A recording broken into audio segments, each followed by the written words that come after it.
Assalamualaikum. I am Aisha and I'm going to present about buoyancy based on Archimedes' principle. So let's get started. So these are the contents that I'm going to cover in this video. Introduction to the experiment, setup of the experiment, objective and methodology, result and discussion, and lastly is the conclusion. Archimedes' principle states that for any solid body immersed in fluid, the buoyant force acting on it is equal to the weight of the fluid displaced.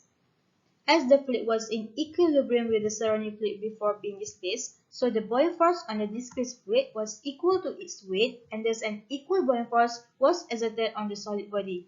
This applies regardless of the fluid state, whether it is liquid or gas, or whether the object is fully or only partially submerged. This experiment demonstrates that the buoyant force is different for different liquid. So it means that the buoyant force depends on the density of the fluid. Every fluid has its own density value and it affects the buoyancy of the object. So for example, if you put an egg in the salt water and tap water, you will see that the egg in the salt water will float compared to egg in the tap water.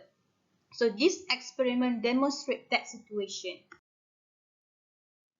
The objective of this experiment is to investigate the relationship between the buoyant force on an object and the weight of the liquid displaced, and then to evaluate the effect of the different density of fluid to the buoyant force of an object.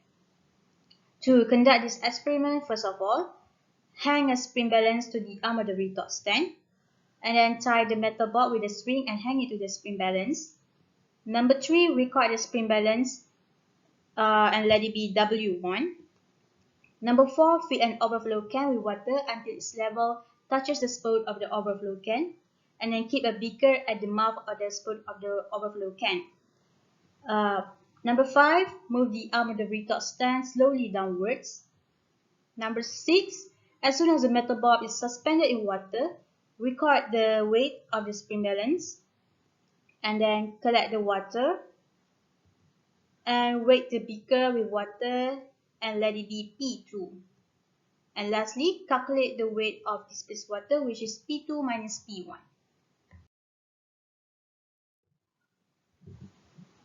Second experiment is conducted in salty water. So in order to prepare the solution, take 500 ml beaker and add 300 ml of water in it. Then dissolve the salt until saturated solution is obtained.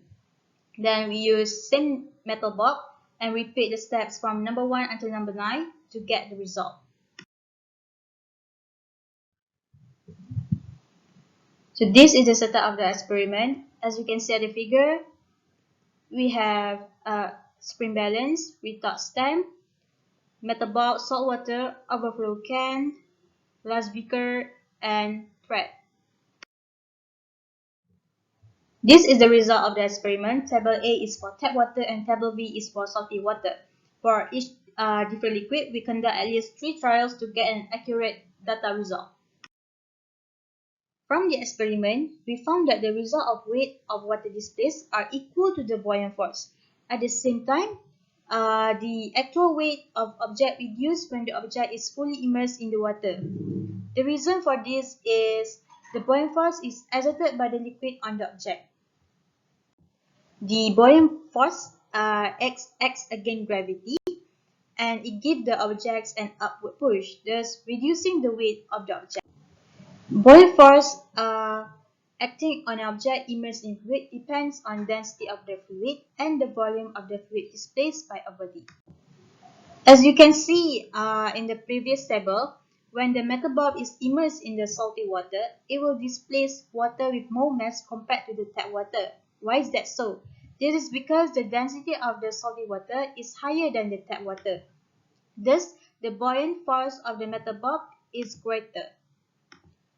Actually, we can calculate the density of the liquid by using the formula mass of the liquid per its volume.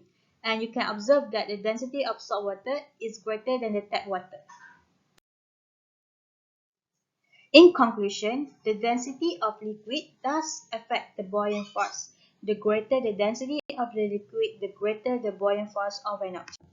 And we can see that in the result, the buoyant force is equal to the weight of the displaced water. So this proves Archimedes' principle. And there are some precautions that need to take note in conducting the experiment. If you have a zero error in any of your spring balance, then we must calculate the zero errors so that we can get an accurate data. And we also have to make sure that the water displays does not spill or splash out, because the water displays that we collected affect our value of buoyant force.